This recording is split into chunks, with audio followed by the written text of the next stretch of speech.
श्रीमद् भगवद गीता अध्याय 1 कुरुक्षेत्र के युद्ध स्थल में सैन्य निरीक्षण। श्लोक 16, 17, 18। अनंत विजयम राजा कुंती पुत्र युधिष्ठिरः नकुलः सहदेवः च सुघोष मणिपुष्पकौ कास्यः च परम इषु आसः शिखंडी च महारथः दृष्टद्युम्नः विराटः च सात्यकी च अपराजितः द्रुपदः द्रौपदेया च सर्वशः पृथ्वीपते सौभद्रः च महाबाहु शंखान दधमुः पृथक पृथक।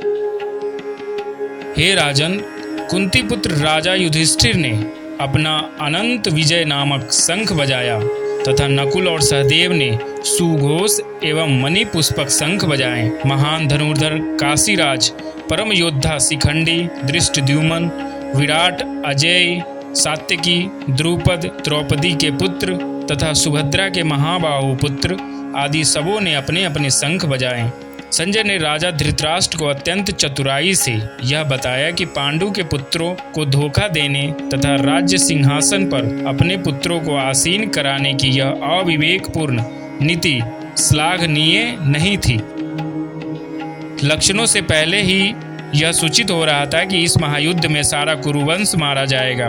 भीष्म पितामह से लेकर अभिमन्यु तथा अन्य पौत्रों तक विश्व के अनेक देशों के राजाओं समेत उपस्थित सारे के सारे लोगों का विनाश निश्चित था। यह सारी दुर्घटना राजा धृतराष्ट्र के कारण होने जा रही थी, क्योंकि उसने अपने पुत्रों की कुनीति को प्रोत्साहन दिया था। अर्जुन, भीम और युधिष्ठिर ये तीनों कुंती के पुत्र हैं तथा नकुल और सहदेव ये दोनों माद्री के पुत्र हैं। यह विभाग दिखाने के लिए ही यहाँ युधिष्ठिर के लिए कुंती पुत्र विशेषण दिया गया है। युधिष्ठिर को राजा कहने का तात्पर्य है कि युधिष्ठिर जी वनवास के पहले अपने आधे राज्य इंद्रप्रस्थ के राजा थे और नियम के अनुसार 12 वर्ष वनवास और 1 वर्ष अज्ञातवास के बाद वे राजा होने चाहिए थे। राजा विशेषण देकर संजय यह भी संकेत करना चाहते हैं कि आगे चलकर धर्मराज युधिष्ठिर ही संपूर्ण पृथ्वी मंडल के राजा होंगे। महारथी शिखंडी बहुत सूरवीर था।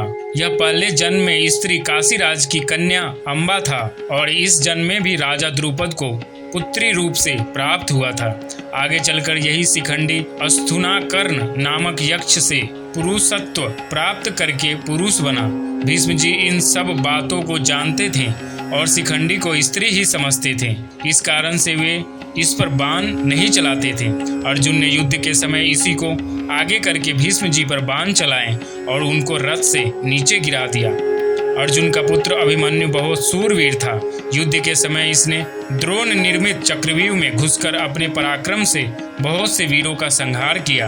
अंत में कौरव सेना के 6 महारथियों ने इसको अन्यायपूर्वक घेर कर इस पर शस्त्र अस्त्र चलाए।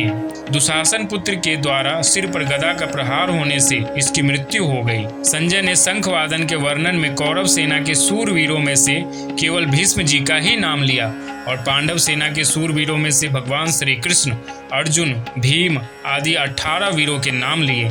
इससे ऐसा प्रतीत होता है कि संजय के मन में अधर्म के पक्ष कौरव सेना का आदर नहीं है, इसीलिए वे अधर्म के पक्ष का अधिक वर्णन करना उचित नहीं समझते, परंतु उनके मन में धर्म के पक्ष पांडव सेना का आदर होने से और भगवान श्री कृष्ण तथा पांडवों के प्रति आदर भाव होने से वे उनके पक्ष का ही अधिक वर्णन करना उचित समझते हैं और उनके पक्ष का वर्णन करने में ही उनको आनंद आ रहा है। पांडव सेना के शंखवादन का कौरव सेना पर क्या असर हुआ, इसको आगे के श्लोक में कहते हैं।